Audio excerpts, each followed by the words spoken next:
Өчигдөр үзэгчтэй Монголын үндэсний олон тэмцээн телевизээс бэлтгэгддэг цаг үе үзэл болон төлөвлөгчийн дугаар эхэлж байна. Өнөөдөр миний зочноор мэрэгжлийн хяналтын ерхий газрын эрүүл мэндийн хяналтын хэлцээнээр баяр болд төхөөрөлцөн ирсэн байна. Танд өрөөмдөг. За тэгэхээр өнгөрсөн хугацаанд нийтийн хоолны салбарт манай одоо үйлчлэгээний салбарт их томоохон одоо тийм гашуун сургамж бүхнийг үйл явдал болоод өнгөрлөө. Одоо ч үргэлжилж байна л да. Тэр тухай хэл ам тасраг байна.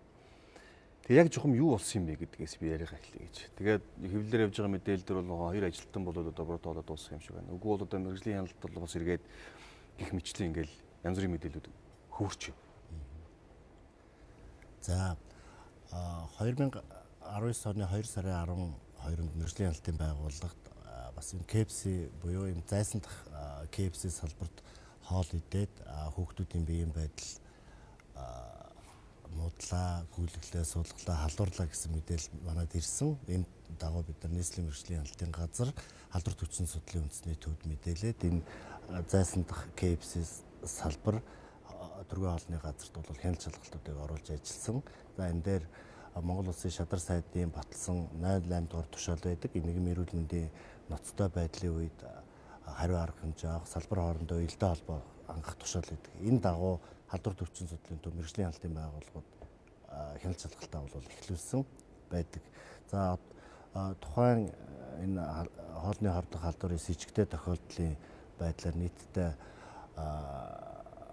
292 хүнд асамт судалгаа аваад 247 хүнд энэ хордлох халдварын өвчний шинж тэмдэг илэрсэн. Өөрөөр тухайлбал энэ дээр бөөлжих, суулгах, халуурах буюу энэ хордлогын ерөнхий шинж тэмдгүүд бол илэрсэн байдаг. За үүнээс 47 хүн эмнэлэгт хэвтэж эмчилүүлсэн. Одоо бол эхнээсээ биеийн байдал эдгэрч эмнэлгээс гарах арга хэмжээнүүд. Тэнд ямар алдаа гарсан? Технологи алдаа гарсан юм уу? Эсвэл үнэхээр одоо тэнд байж байгаа тэр ундны усны одоо илэрсэн тэр бактери худагаасаа болсон юм уу?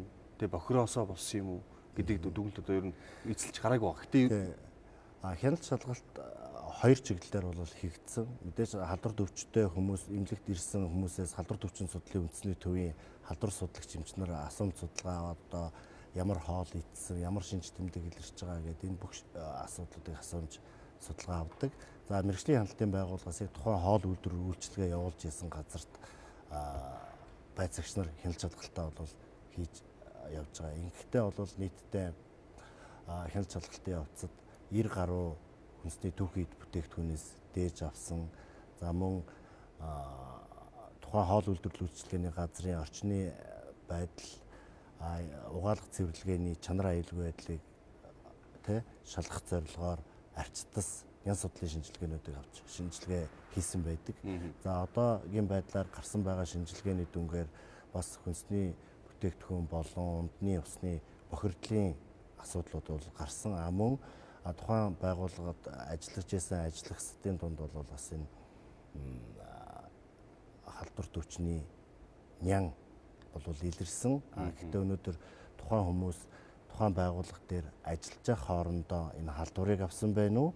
Үнэхээр яг нян тэгж байсан уу гэдэг асуудлыг бол одоо манай халдвар төвчин судлалын үндэсний төв нягтлж энэ лабораторийн шинжилгээгээр нягтлж баталж гаргаж ирнэ. Тэр усны асуудал гэхээр тэр тухайн байгууллагын усаа хадгалдаг байсан нөөц савнаас юм уу? Эсвэл тэр авсан худагнаас нь илэрсэн асуудал юм уу? Ус авсан. Тий. Одоо энэ дээр мөн яг хяналт шалгалтын үед авсан дэж мэдээж хамгийн түрүүнд ундны усны дээр бол хяналт шинжилгээ хийдэг. За энэгээр бол E. coli гэж манайхан хэлдэгтэй эзний бүлгийн савхан зэргийн ундны усанд илэрсэн байгаа. Тэгэхээр энд хоёр дээжинд бол илэрсэн. Нэгдүгээр ундны ус, хоёрдугаарт тэр ундаанд E. coli илэрсэн байдаг. Тэгэхээр энийг ингээд бид нар цааш нь яг одоо ундны ус худаг аль төвшөндөө байна уу гэдэг зорилгоор өргөтгсөн дээж шинжилгээнүүд аваад явж байна. Үнэхээр худгийн усанд байна уу? Мэдээж одоо энэ хэсгийн усан хангамжтай учраас тодорхой хэмжээний усыг танкнд бол нөөцлөдөг. Тэр нөөцөөсөө энэ үйлдвэр үйлчилгээндээ бол хэрэгэлдэг байгаа. Энэ зайсан хав бол үндсэндээ за энэ 14 дугаар чинь бараг 10 гаруй мянган хүн амьдардаг гэж байгаа. Гэтэл тэр хавийн орон сууцнууд бол зөндөө олон өндөр зэрэглэлийн одоо юу гэдэг хотхнууд байдаг боловч нэгдсэн усан хангамжинд холбогдоогүй. Нийтээрээ тийм байна уу? Хичнээн худаг байна. За бидний хийсэн судалгаа хаан уул дүрхтэх дүүргийн засаг даргын тамгын газраас авсан судалгаагаар бол нийтдээ зайсангийн гэж ярьдаг шүү дээ манайхтай хаан уул дүргийн 11-р орон 124 худаг бол бүртгэгдсэн. Гүний худаг бүртгэгдсэн байгаа. Тэгээд эндээс аваад үзэхээр нийтдээ хаан уул дүргийн 11-р хороо маань нийт 17161 хүн амтай. Үүний 333 өрх бол гэр хороолол байдаг. Үлдсэн 4846 өрх бол энэ орон сууцны хороолт амьдардаг юм байгаа. За ус хангамжийн байдлын хувьд аваад үзэхэд 11-р хороо маань бол яг нөө зайсангийн гүүрээр хоёр хуваагдаж байгаа шиг голоороо. Тэгэхээр зайсангийн гүүрний хойтолд ертөнцийн зүгээрээ хойтолд буюу хот талдаа байгаа хэсэг бол ус хангамжийн төлөвлөсөн систем холбогдсон байна. Гүүрний урд байгаа зайсан толгой талдаа байгаа хороол бол ус хангамжийн төлөвлөсөн системд холбогдоогүй.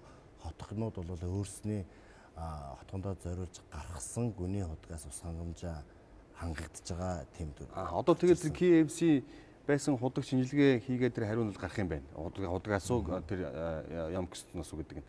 Гэтэл тэнд байж байгаа тэр 124 худаг үнэхээр нэм халдваргүй үгүй юу гэдэг дээр ямар хариулт өгөх вэ? Тэдний бүгдийг шинжилгээ хийсэн болов уу? Уснаас. Мэргэжлийн хяналтын байгууллагаас бас хяналт шалгалтын олон хэлбэр байдаг. Зөвхөн төлөвлөгөө шалгалт, төлөвлөгөөт бус шалгалтаас гадна хяналт шинжилгээ, урьдчилан сэргийлэх хяналт, зөвлөн туслах үйлчилгээ гэх мэт хяналт шалгалтын бус хэлбэрүүдийг хэрэгэлдэг. Тэгээд энэ тухайн зайсангийн хороол ер нь бол улс даяар хийгдсэн хяналт шинжилгээ урьдчилан сэргийлэх хяналт байдаг. Эндээс энэ шалгалтын дүнгээс авч үзэхэд одоо хаан уул дүүргийн 11-р хороонд байгаа төлөрсөн усан системд холбогдоогүй энэ газарт бол хяналт шинжилгээ хийж үтсэн. Эндээс нийтдээ одоо 6 төрлийн 6 шинжилгээ авч үзэхэд хоёрд нь бас нянгийн тоо эрүүл мэндийн зөвшөөрөлт хэмжээнээс өндөр гарсан. За хяналт урьдчилан сэргийлэх хяналт хийгээд үзэхэд бас мөн энэ дээр бас нянгийн хэмжээ зөвшөөрөлт хэмжээнээс их гарсан юм үзүүлэлтүүд гарсан. Үүний дагуу холбогдох арга хэмжээ аваад зөрчлийн хэрэг үүсгээд дээр нь тухайн худаг нөөцлөх савны ариутгал халдвар үүдгэлийг хийгээд дахин үйл ажиллагааг нь дахин шинжилгээ аваад эрүүл мэндийн шаардлага хангасан нөхцөлд нь үргэлжлүүлж явуулсан ийм тохиолдлууд байна. Ер нь бол энэ төлөрсөн бус ус хангамжийн систем дээр бол яг энэ худаг нөөцлөх савны эрүүл мэндийн халдвар хамгааллын дэглэмийг маш онцгой анхаарч энэ дэглэмийг баримталж ажиллахгүй болвол одоо усаар дамжсан халдварт болон халдварт бас өвчин дамжих гол бас нөхцөл байна, аюул байна. Энэ дээр бол бас яг энэ төлөрсөн системд бүрэн холбогдоогүйгээрээ бас томоохон эрсдэл байна гэсэн. Уг нь бол энэ усан санчин дотоодын цэрэг ингээ хамгаалдаг, хамгаалттай, байртай юм бидэг шүү дээ. Гэтэл одоо энд байж байгаа энэ худгууд бүгд тийм хамгаалттай, ариутгал халдваргүй үжилт тийм зүйл байх уу? Одоо байрныхаа бодвол дорол байдаг гэж яриад байгаа. Тий. Зарим нь. Мэдээж энэ төлөрсөн ус хангамжийн систем бол Монгол улсын хэмжээнд өндөр хамгаалтын дотор өдөр тутмын хяналт шинжилгээгээр бол хийгдэж энэ хэрэглэгчдэд бол төвөөгдөж яадаг. За энэ хэсгийн усан хангамжтай нөхцөлд бол яг энэ хамгаалтууд бол бүрэн хийгдэж чадахгүй байна гэж харагдаж байгаа. Тий. Энэ дээр бол одоо бүх шатны засаг дарга нар энэ усны аюулгүй байдлыг хангах чиглэлээр тодорхой үүргүүд хүлээсэн байдаг. Тэгэхээр би манай байгууллагын зүгээс бас харж байгаа хуулийн хэрэгжилттэй холбоотой гарч байгаа томоохон зөрчил бол энэ бүх шатны засаг дарга нар энэ ус хангамж иргэдийг аюулгүй ундны усаар хангах асуудал дээр ялангуяа энэ зайсан хороол дээр хэсгийн ус хангамжтай нөхцөлд төдийлөн хангалттай ажиллахгүй байна гэсэн юм төр зүрх харагдаж байгаа. Тэгээд энэ зайсан хороол бол юу гэдгийг ийм олон хүн амьдарч идэг. Ийм олон худаг гарах зөвшөөрлөнтэй. За мэдээж танах зөвшөөрөл гэдэг газар биш байх. Хяндаг хяналтын байгууллага шүү дээ. Өгсөн нэгдүгээр анхаарал. Хоёрдугаар тэнд сүрийн имлэг байсан. Халдвар шарын имлэг байсан. Тэгээ миний олд сонсноор бол сүрийн энэ шарын ням гэдэг бол хөрсөнд бас баггүй хугацаанд амьдрах тийм чадвартай байдаг юм. Хадгалагддаг юм байна. Тэгэхээр ингээ харахаар тэр бүс бол энэ 10 хэдэн мянган хүн бол бас нэлээд тийм аюултай нөхцөлд амьдарч байгаа болов уу гэдэг тийм асуулт байгаа юм л да. Яагаад одоо энэ ийм хороол ийм хяналтгүйгээр босоо гэдэг. За манайхан бас одоо залуучууд мэдэхгүй бах те. Ер нь бол одоо нэг 40-с дээш насны хүмүүс бол яг энэ зайсан хороолт халдвартын имлэг байсан, сүрьегийн имлэг байсан гэдэг бол мэднэ. За 1986 онд одоогийн халдвар төвчин судлалын үндэсний төв байгуулагдаад энэ зайсан толгойн зүүн баруун талд байсан халдвартын имлэг энэ еврогоо нүүж орсон. Шинэ байрлалгаа нүүж орсон байдаг.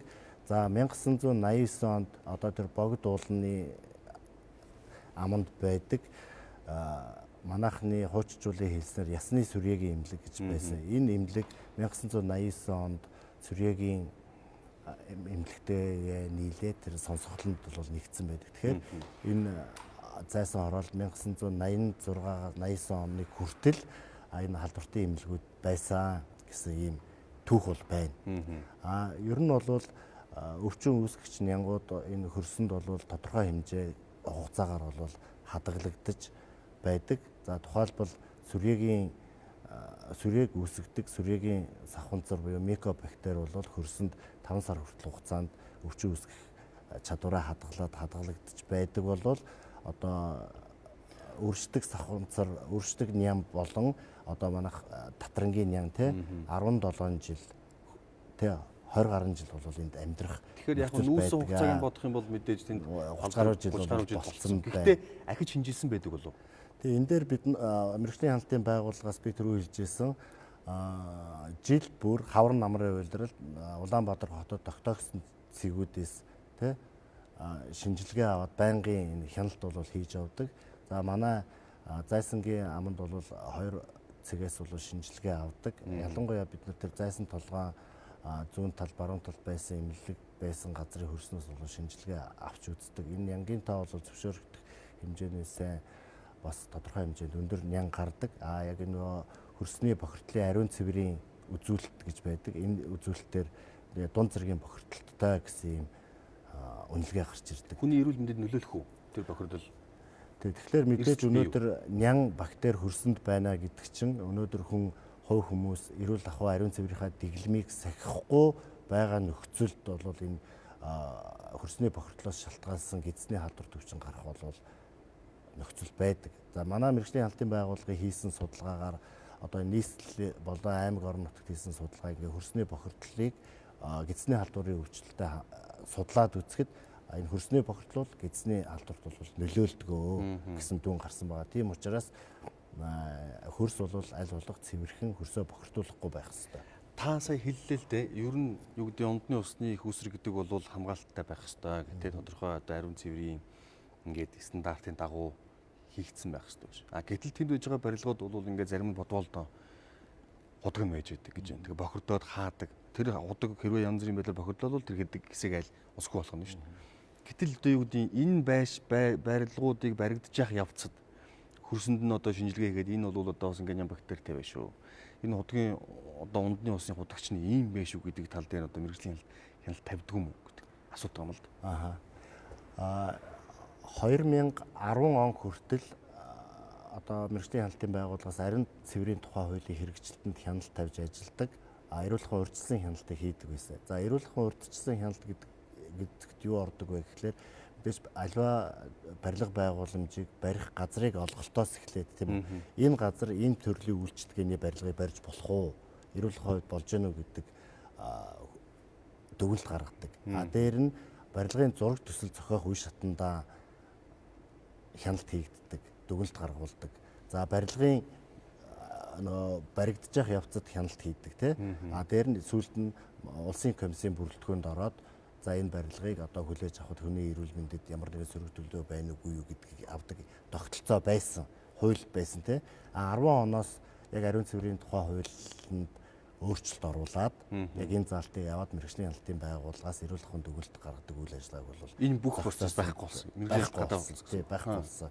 Тэгээ одоо үүнээс хойш тийм болвол 2016 онд эрүүл ахуйн тухай хууль шинжилэн батлагдаад ариун цэврийн тухай хуулиа өөрчлөөд эрүүл ахуйн тухай хууль болохдоо за манай байгууллагаас эрүүл мэндийн яам холбоо бүтэх байгууллагуудад санал одоо хяналт шалгалтын үр дүнгээ үндэснээр олон санал тавьсны үндсэн дээр бол 16 онд бол энэ хуулинд бол тусгагдаад одоо нас яг энэ урьдчилсан хяналт маань бол сэргээд эхэлж байна. Тэгтэл өнөөдөр энэ 10-аас 18 оны хүртэлх хугацаанд одоо хичнээн хэмжээний барилгажилт явагдсан билээ. Бараг л энэ хугацаанд зайсан орол маань тэгсэн бараг цөндөрлөө тусчлаа шүү дээ. Тэгэхээр энэ эрүүл ахуй урьдчилсан хяналт гэдэг маань ямар чухал хяналт вэ гэдэг бол ойлгомжтой. Тэгээ би бол боддог тухайн 2010 онд бол бизнесийг хөнгөвчлөх жил, аливаа бизнес хүндрэл хүн суртал байхгүй болох ёстой гэдэг утгаар мэдээж энэ нөгөө барилга барихад нэг баахан урд зөвшөөрөл гарын үсгэлүүдийг тэрэн дээр гарын үсгээс хасаад засгийн газрын 325 дугаар тогтоол гараад баахан гарын үсэг хассан. Энэ гарын үсэг хаснаа үндслээд тэр эрүүл ахуйн тухай хуулиас дүгнэлт гаргадаг асуудал хамгийн чухал аваа ирчихэж байгаа. Яагаад энийг авчаана гэхэлэр нөгөө газруудад нь эрүүл ахуйн шаардлага хангахгүй нөхцөлд барих нөхцлүүдийг хаадаг. Энэ бол би бизнесийг хөнгөвчлж байгаа асуудал биш. Харин иргэдийнхээ эрүүл аюулгүй орчинд амьдрах бүр аваачаалыг эрсдэлтэй нөхцөлд үүсгэсэн шийдвэр байсан гэж үздэг. Тэгээд 10-аас 16 оны хооронд бол баригдсан барилгууд дээр бид нар ингээд үйлчлэгээнүүд яваад эхэлнэ шүү дээ. Ингээд явцын төлөвлөгөөт хяналт шалгалт хийгээд эхлэхээр мэдээж одоо нөгөө барилга хоорондын зай, эрүүл ахуйн хамгаалтын бүсийн дэглэмүүд зөрчсөн байшингууд байна. Дээр нь дотоод орчин технологийн асуудал дээр өрөөний хуваарлал, дуусгал, агааржуулалт, гэрэлтүүлэг гэх мэтчлэн асуудал дээр бол зөрчилдөөн гарч ирдэг. Шаардлагатай өрөөд тасалгаа төлөвлөгдөөгөө. Энэ бол ялангуяа хоол үйлдвэрлэл үйлчилгээний газрууд, эрүүл мэндийн байгууллагууд, сургууль цэцэрлэгийн байгууллагууд дээр бол гарч ирдэг. За тэнд байж байгаа худагууд бол эрсдэлтэй нөхцөл. Эргээд би хоол үйлдвэрлэлийг орё л доо. Худаг тийм эрсдэлтэй вэ гэж үзье. Тийм одоо 124 худаг. За бүгдээрээ биш юм аа гэхэд бас байна гэж. Гэтэл тэнд нийтийн хоолны үйл ажиллагаа явуулж байгаа ресторан, бар одоо юу гэдэг бүгд л бас нэг худагаас л авч л байгаа баг. Тэгэхээр эргээд тэнд бас эрсдэлтэй нөхцөлөөс үүсгэхэд бас гихгүй тэхийн баталгаа байхгүй нэ гэж би ойлгоод байна.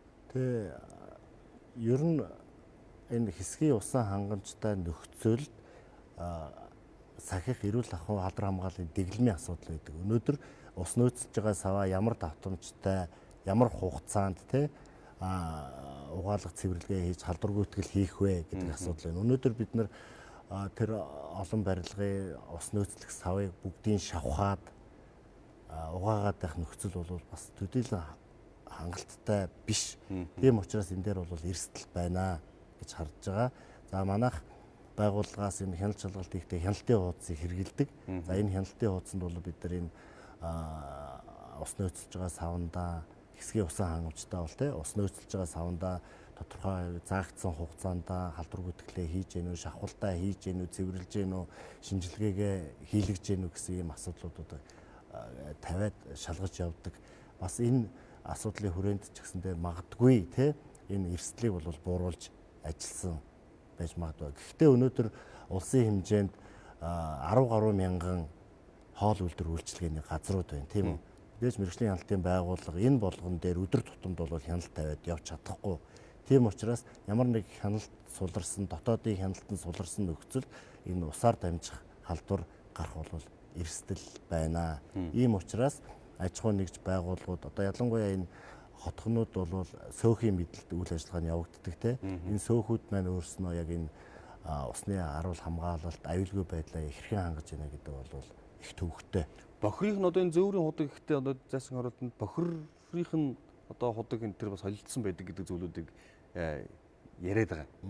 Тэгэхээр энэ үнэхээр бас тийм үү? Бохир нь эсвэл одоо төвийн системд холбогдсон байна уу? Бас л дахиад ийм олон худаг байна уу? Тэгээ ер нь энэ зайсан хорооллын одоо замын урт гэж ярддаг манайхан бас усан төвлөрсөн системд холбогддог юм чи бохир нь холбогддог байхаа гэж ярьдаг те. Өнөөгийн байдлаар бол бүх энэ бохир зайлуулах систем нь ариутгах татваргын төвлөрсөн системтэй холбогдсон байгаа. Тийм учраас энэ дээр харьцангуй яг энэ бохирын асуудал нь бол шийдэгдсэн. Тэр бохирын асуудал бол тэр худгуудад нөлөөлөх, хөрсөнд нөлөөлөх гэдэг асуудал бол төвийн шугам төлөвлөнд холбогдсон учраас байхгүй гэж ойлгож байна. Тэгээ тэр эрсдэл бол багасаа гэсэн үг. Тэрээс одоо нөгөө эрүүл ахуй хамгаалтын бүс гэдэг байгаа шүү дээ. Тэр дотор ямар нэгэн байдлаар бохирдуулах их үүсвэр бол байх ёсгүй. Эрүүл ахуй хамгаалтын бүс гэж байгаа шүү дээ. Тэгэхээр одоо энэ байшингийнхаа дотор барьсан орон сууцтайгаа тулгаад барьсан энэ хотгууд бол өөрснөө яг нэг эрүүл ахуй шаардлага хангахгүй усны тухай хууль, эрүүл ахуйн тухай хуулиа бол зөрчөөд хийгдсэн байна гэдэг ийм төр зураг бол харагдаж байна. Ер нь цаашдаа бол яг энэ бүсийг төвийн шугамд холбох зайлшгүй шаардлага байна тийм үү? Хийхгүй л болохгүй нь шүү дээ одоо. Тэр худагнийх нь одоо юу гэдэг ундраган дуусвал тэгэл хэцүү болох юм шүү. Ер нь хүнсний аюулгүй байдлын 3 том тулгуур үзэл байдаг тийм. Энэ дээр бол нэгдүгээр найдвартай, хангамжтай байх хэрэгтэй. Одоо таны хэлж байгаагаар бол энэ тэр одоо ямар нэгэн байдлаар гаргасан худаг маань ундраг нь одоо хэдэн 10 жилдээ байд юм уу одоо нөөцөн тогтоогдоод энэ хорооллыг бүрэн тэтэн жил хангана гэсэн найдвартай хангагдах хэрэгтэй. Хоёрдугаар аюулгүй байх хэрэгтэй байдаг. За гуравдугаар шимт хичээлийн асуудал яригддаг. Тэгэхээр ус бол өөрөө стратегийн хүнс байдаг тийм үү. Тэгэхээр нэгдүгээр найдвартай хангамж нь бол байх хэрэгтэй. Тэгэхээр таны хэлдгээр одоо яг үнэхээр энэ худгуудаараа энэ хороолол маань тий цаашдаа бүрэн хэдэн жил хангагдаж явах вэ гэдэг асуудал эргэлзээтэй. Одоо тэгээд зайсан оролдоос зүүн тийш байхын хотхон баригдаж байгаа. Баруун тийш байхын хотхон баригдаж байгаа. Баригдсан байгаа. Тэд бүгд л адилхан байж тарах гэдэг юм. Энэ баригдаж байгаа дээр одоо шил та бүхэн хяналт шалгалт хийх хэрэгтэй болох нь шүү дээ. Болцсон байна шүү дээ. Хийгдэх байх. Тэгээд энэ зөөврийн сүм ахаад ингээ байгаа худаг хугацсан тохиол яах вэ гэдэг асуудал гарна л да. Тий. Ер нь яг болвол хэсгийн усан хангамжийн системээр одоо энэ хориглосон зүйл бол байхгүй л дээ. Хамгийн гол нь стандарт эрүүл ахуйн шаардлага хангасан хамгаалтын бүсийн тэглэмээ тогтооцсон, усны аюулгүй байдлын төлөвлөгөөгөө гаргацсан, найдвартай нөөцтэй. Тий, нөөцөө тогтооцсон. Дээр нь яг одоо бохирдуулахгүй байх харуул хамгаалтыг бий болгосон ийм нөхцөлд бол болохгүй юм байхгүй. Гэтэл өнөөдрийн нөхцөлд бол хэцүүхэн байгаа. За манай мэргэжлийн хяналтын байгууллагаас барьж байгаа зарчим холбогдох байгууллагад өгч байгаа санал бол уг хорооллыг төвлөрсөн сангамжийн системд холбоо гэсэн бол ийм санал юунуудыг бол хөрвүүлж ажилладаг. За ер нь юу гэдэг мэргэжлийн хяналтын байгууллага бол дахиад л зөвшөөрөл өгдөг биш хяналт хийдэг баг. Тэгээ эргээд одоо эндээс харахад хэрвээ мэргэжлийн хяналт ажиллаа хийсэн болвол нэг тийм асуулт яваад байгаа. Мэргэжлийн хяналт ажиллаа хийсэн бол ингэхгүй шүү дээ. Гэтэл зүгээр ингээл танаа мэргэжлийн хяналтын байгууллагын чиглэл бүхий хүмүүстэй ярьцлага гэдэг хийж яхад бол төлөвлөгөөт болон төлөвлөгөө тус гэдэг л хоёр шалгалт хийдэг. Хяналт хийдэг. Төлөвлөгөөт нь жилдээ одоо ийм газруудаар ингэж шалгалтийнэ. Төлөвлөгөөт бусна одоо саяны шиг юм дуудлага ирдэг ч юм уу гомдол санал ирсэн тохиолдолд шалгад юм байна гэж би бол тэгж ойлгодог. Гэтэл таны саяны хийсэн тоо бол их том тоо шүү дээ. 10,000 гаруй ийм нийтийн хоолны үйлчлэгээний газрууд. Дээр нь одоо барилга байгууламжаар таа бүхэн яваад орчих нь байна. Эрүүл мэнд гэдэг утгаараа бүх зүйлтэй хамаатай болох. Тэг яаж тэгж шалгах тийм боломж байх юм? Тийм хүн хүчний боломж байхгүй шүү дээ. Тэгээ мэргэжлийн хяналт энэ бол би хүнсний объектын судалгаа хийсэн тийм. Гэхдээ энэ дээр нэмлэг сургууль гэдэг маш олон газрууд байна. Дээр нь бусад одоо мэргэжлийн хяналт ордоггүй салбар бол байхгүй. Ялангуяа хэлэхэд манай эрүүл мэндийн хяналт, энэ дотроо эрүүл ахуйн хяналт бол ерөөсөө хүн хаана ажиллаж амьдарч сурч хөдөлмөрч байна. Тэнд эрүүл ахуйн хяналт хийгддэг. Улсын хэмжээнд бол нийтдээ 140 байцаагч, эрүүл ахуйн байцаагч үйл ажиллагаа явуулдаг. Тэгэхээр энд бол хүний нөөцийн хувьд бол 100% энэ бизнес эрхлэгч байгууллагууд руу хурж ажиллаж хяналт тавих боломжгүй. Тэгэхээр бид нэр эрсдэл суурьсын хяналтын зарчмыг баримтлаад объектуудаа их дунд бага гэсэн эрсдлээр үнэлдэг. Аль болох их эрсдэлтэй объектуудаа хяналт шалгалтандаа төлөвлөгөөт хяналт шалгалтандаа хамруулна. За бусад үйлчлэлийн аж ахуй нэгжийн шалгагдахгүй орхиод байх юм уу? Үүсэж байгаа эрсдлийг яаж бууруулах юм бэ гэдэг асуудал яригддаг. Тэгэхээр энэ дээр манай яг стратегийн юуны эрсдлийн стратеги гэж байдаг. Энэ дээр болвол үнэхээр одоо толгой бүрчлэн очиод тэр байгууллагуудад хяналт шалгалт хийж чадахгүй. Энэ дээр бол салбарын сургалт гэдэг асуудлыг гаргаж ирдэг. Одоо нэг дор цуглуулдаг те одоо цуглуулад эрүүл ахуй аюулгүй байдлыг хангахын тулд та ийм өгөхтэй шүү гэдэг зөвлөн туслах үйлчилгээнүүд. Гэтэл би нэг зүйлийг асуумаар байна л да. За яг хөө мэдээж ингээ үйлчлэгээний байгууллагууд хөгжихийн тэрээр бас улс орны эдийн засаг мэдээж тэлэх байх. Манайх шиг одоо юм олон амардаг, хурдудан амралтагтай бас бол үйлчлэгээний байгууллага үйлчлүүлэх байх. Гэтэл зүгээр сэтгүүлчнийхээ хувьд харж байхад энэ цэцэрлэг сургуулиудын ойр орчмын одоо цайны газар, хоолны газруудыг нэг жоох янзлж болдго юм байна. Энэ студид маань тийм хилцүүл өргөмжсэн л. Сургуулийн насны хүмүүсийн ихэнх нь одоо юу гэдгийг нөгөө эсэгсэн барьсан тийм зүйлүүдийг хэрэгэлт юм байна. Газтай ундаа чихэр жимсэх нэг идэх юм байна. А тэгээ одоо сүлжээ дэлгүүрүүд их олон болж байна. Яг л түргэн хоол идэв. Нөгөө айхтар түргэн болдог хоолнуудыг идээд байна. Түргэн гимтдэг тийм түргэн гимтдэг. Тэгээ энэ дээр ер нь ямар бодлого баримталт юм болоо гэж. Та мэдээж бодлого тодорхойлогч хүн биш. Гэхдээ хяналт шалгалт хийдэг хүний хувьд юу гэж боддог?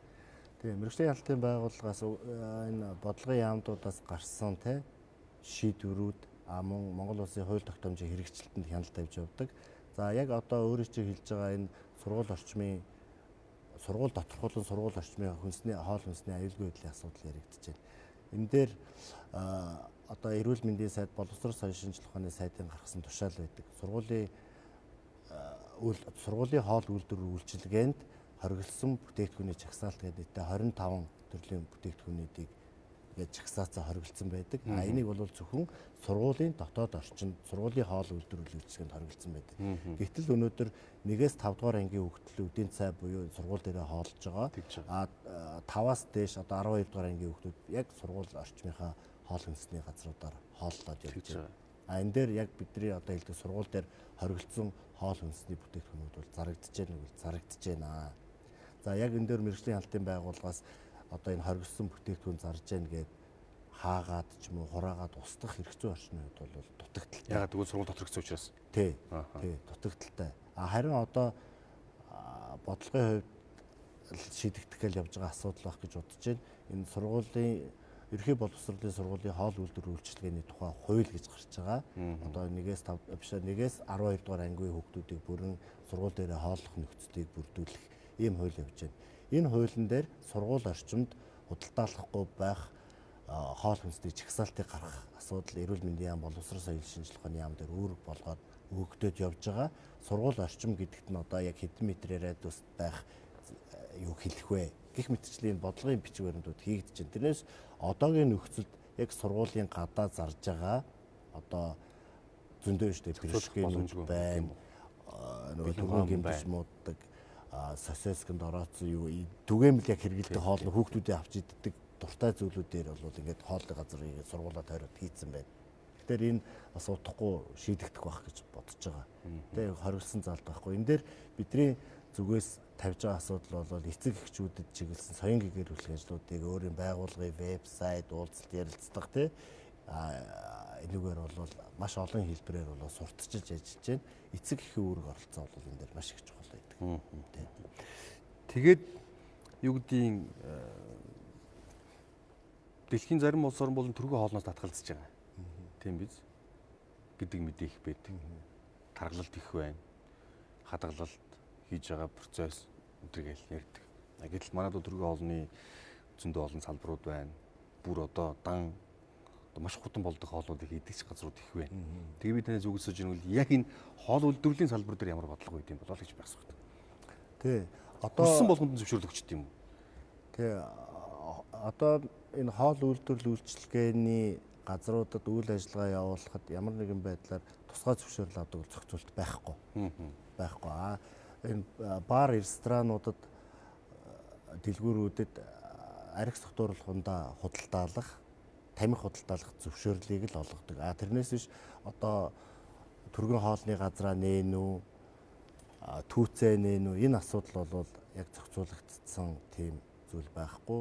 Бизнес эрхлэгч одоо ийм асуудлаа нээнэ гэж дүүргийнхаа үйлдвэр үйлчилгээний хэлтс, аймгийнхаа үйлдвэр үйлчилгээний хэлтсд хандаад энэ үйл ажиллагаагаа шууд. Гэхдээ бол стандартууд нь бол байдаг. Стандарт байгаа.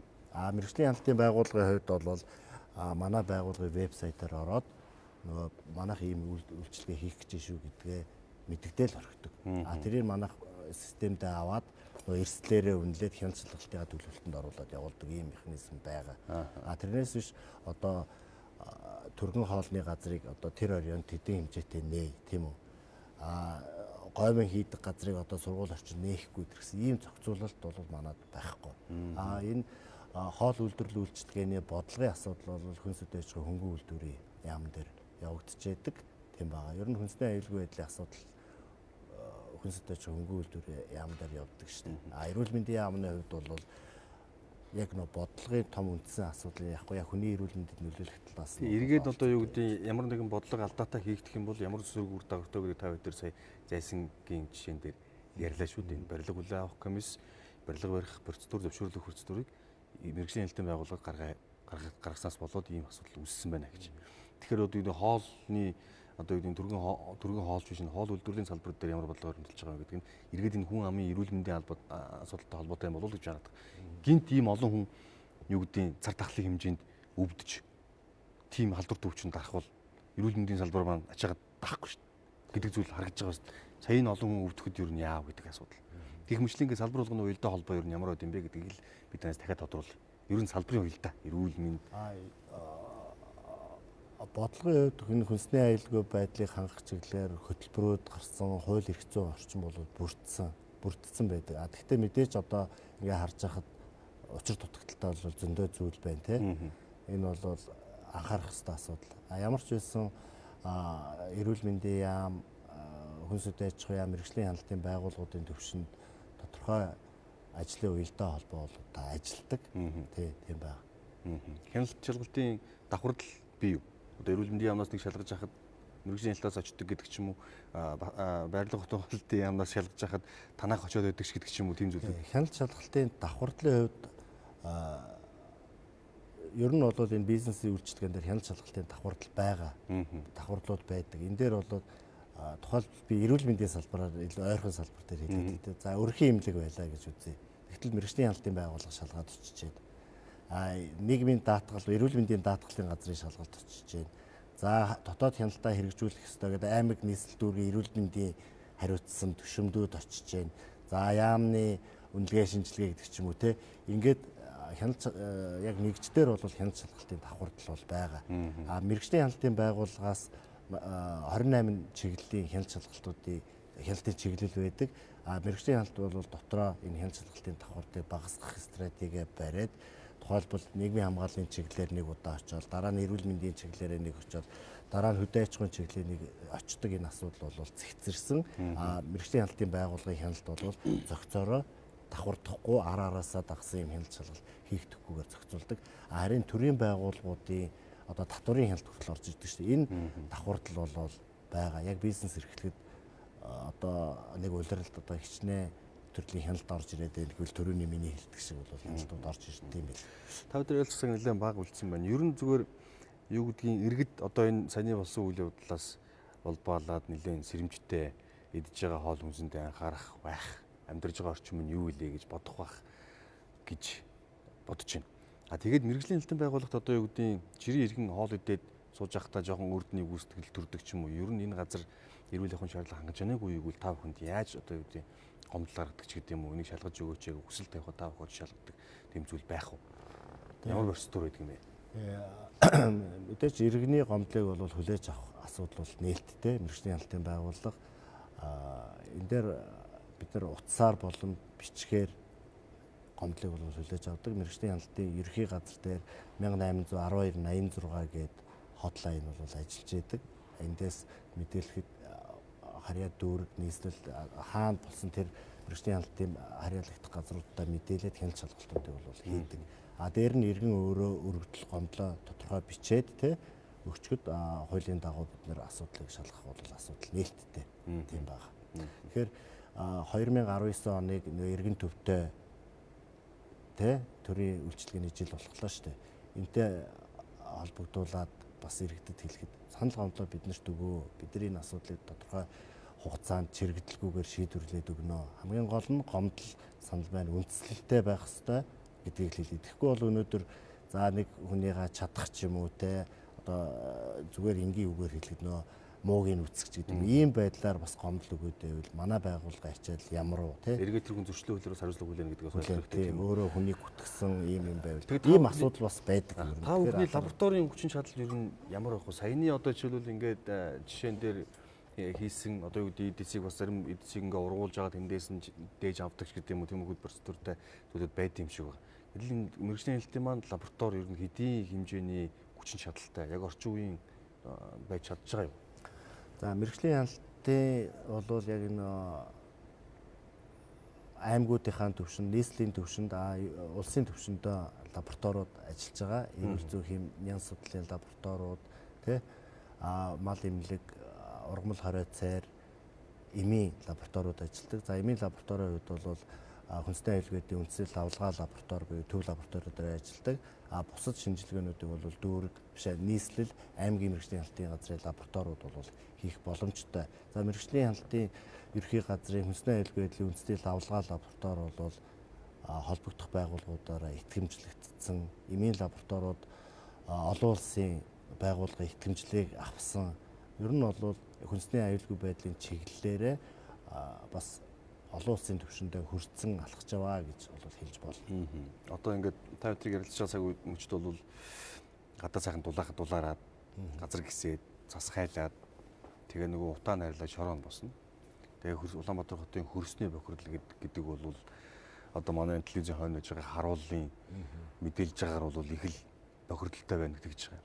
Энэ үед юу гэдгийг ийм халдвар төвчөнд гарахгүйгэх баталгаа алга байна. Зөвхөн хоолноос биш. Зүгээр л ахын орчноос. Тэгэхээр одоо хамгийн их бохирдолтой бүс одоо хаана вэ? Гэр хороол за яг зайсан бол тийм юм биш. Гэр хороолд бол одоо нэг үнс нурам хог тоосноос ахуулаад ингээл. Тэгээ манай байгууллагаас жил болгон бас яг хөрсний бохирдлын байрлал үнэлгээ хийдэг. Тэгээ Улаанбаатар хот бол нийтдээ дундаас дэш бохирдолтой ангилалд бол хамрагдаж явж байгаа. Маш өндөр бохирдолтой ангилалд одоо энэ гэр хорооллын хотын төвийн дүүргүүдийн хөрсний бохирдол бол маш өндөр бохирдолтой түвшинд байдаг. Энэ янгийн болоод химийн үзүүлэлт дээр багхгүй. Тэгэхээр энэ дээр одоо хавар болоод одоо бүхэл юм ууршиж гисэж байгаа үед бол яг энэ гидсний халдвар гарах эрсдэл төдий чинь ихсдэг. Одоо та бүхэн хараараа байшин болгоны булан тохой бүрдэл хүний шээс, цэцэр, нус, зам талбай дээр те энэ байна. Энэ одоо гисээд агаар дэгдээд хүмүүст бол өвчлөл үүсэх гол эрсдэл байгаа. Тийм учраас хамгийн түрүүнд бид нар бохирдуулахгүй байх задлаг хвшилт сурах хэрэгтэй. Шүлс нус цэрээн бол замд ил задгай хайж гэн, хаа таралцсан булан тохой болгондоо бийцчж гэн те. Угаацаа гудамжиндаа гаргаад асгачж гэн, машина зам талбай дээр угаачж гэн. Энэ бүхнээс хөрс бохирдож байгаа. Тийм учраас одоогийн нөхцөлд бид нар ямар арга хэмжээ авах вэ? Мэдээж хуулиа дагаад хүн болгон эрүүл хаваас ахих ёстой. Дээр нь иргэд өөрснийгөө хамгаалах ёстой. Ядчил одоо гэртээ орохдоо гадуур хувцас бүрэн тайлдаг, хувцас гутлаа тайлаад гэрлүүгээ ордог, ороод гараа угаадаг энэ дадлаг хөвшүүлж сэргийлэндээ. Тэрээс ер нь бол бохирдол бол маш өндөр эрсдэлтэй нөхцөл амьдарч байгаа. Эрсдэлтэй. Угаасаа хотчлт өөрөө эрсдлийг бол бий болгож яадаг. Дээр нь бидний амьдарч байгаа ахуй нөхцөл дадал хөвшил өөрөө биднийг эрсдэлд оруулж байгаа. Одоо бол барилга замын ажил эдүүрнэ. Тэр үед бол одоо юу гэдгийг таны түрүүний ярьдаг 10 онд тэр өөрчлөлт оруулсан энэ хуулийн үйлчлэл 10 яг энэ оноос ингээ хэрэгжиж та бүхэн үнэхээр ажилдаа орхон өсөд одоо дагаж мөрдөг журам мурам нөгөө юмнууд нь батгдаг бас хүлээгдээд байна уу? Ер нь бол энэ барилгын зураг хянах, газар олголтод хяналт авах ажлууд бол эхэлсэн явж байгаа. Тийм учраас яг одоо 100% байна уугүй юу гэдэг бол асуудалтай. Тэгэхээр бизнес эрхэлж байгаа барилгын ажил эрхлэх мөн барилгын зураг төсөл хийдэг байгууллагууд бас энэ хуулийг сайн судлаад хийж байгаа зүйлүүдэд хянуулаад эрүүл мэндийн шаардлагад нийцүүлээд яваарай гэдгийг бас яг энэ телевизийн ярилцлаганд оролцож байгаа цавшааны ашиглаад хэлэх үү. Станцын одоо юу гэдэг үнсээ асгадаг байсан газар орон сууц барьчихсан нарийн тоос одоо босчоод тэрүүгээр нь одоо юу гэдэг үйлдвэр арьс ширний үйлдвэр байж байдаг бас орон сууц барьчихсан янз бүрийн үнэр танар гараал яг захилгаан станцыг салхины яг урдталт нь орон сууц барьсан бас тэнд эрүүл мэнд нөлөөлж магадгүй нөхцөл үүссэн. Энэ бүх байдал одоо юу гэдгийг арилах юм байна гэж ойлгоод байна. Би багж чадахгүй арилах баг. Та бүхний бас хяналт хийснээр гэж би ойлгож байна. Тий, ер нь бол энэ эрсдлийг бууруулахын тулд энэ эрүүл мэндийн урдчилсан хяналт байгаа. Тийм учраас одоо манай бизнес эрхлэгчид, төрийн байгууллагууд шат чатандаа хуулиа биелүүлэл ажиллах хэрэгтэй. Өнөөдөр газар олголтын асуудал дээр ямар проблем байдгүй. Тэгэхээр эрүүл ахуйн дүгнэлтээ бол маш сайн харж үзэж үнэлж өгөх хэрэгтэй. Дээр нь бас яг энэ эрүүл ахуйн тухай хуулинд орсон нэг өөрчлөлт бол энэ орон сууцны хорооллыг дахин төлөвлөхдөө тэнд эрүүл ахуйн нөлөөллийн үнэлгээ заавал хийлгүүлсэн байна гэдэг чинь. Одоо бид нар гэр орооллыг барилгажуулах гэж том ажил улс орон дээр явж штэ. Гэтэл энэ дээр шууд өнөөдөр айлуудыг нүүлгээл орон сууц барих асуудал мөн үү биш үү тийм үү. Тэгэхээр өнөөдөр хэдэн 100 жил 0 хуцан газраар бид нар одоо гэр хороолд бол жорлонгоо тойруулж ухаад ерөөсөө баргалж дахиад ухах газар олдохгүй байна гэж ярьдэн шүү дээ. Тэр газрууд чинь өнөөдөр хүний эрүүл мэндэд ямар эрсдэл нөлөө үзүүлэх вэ? Ухаад гаргаад ирсэн шороогоо бид нар хаана хаях вэ гэдэг бол бас том эрсдэл. Тийм учраас энэ эрүүл ахуйн тухай хууль заасан заалтуудыг бол маш сайн хэрэгжүүлж ажиллах хэрэгтэй. Энэний төлөө ч гэсэн манай хяналтын байгууллага ажиллана. За мөн энэ хуулиар хүлээсэн бүх шатны засаг дарга төрийн байгууллагуудын үүрэг байдаг. Энэ үүргүүдээ сайн ухамсарлаж хэрэгжүүлэх хэрэгтэй. За тэгээд бидний урилга хүлээж хүрэлцэн ирсэнд танд баярлалаа. За баярлалаа. Хамтаа үзэгч та бүхэнд баярлалаа.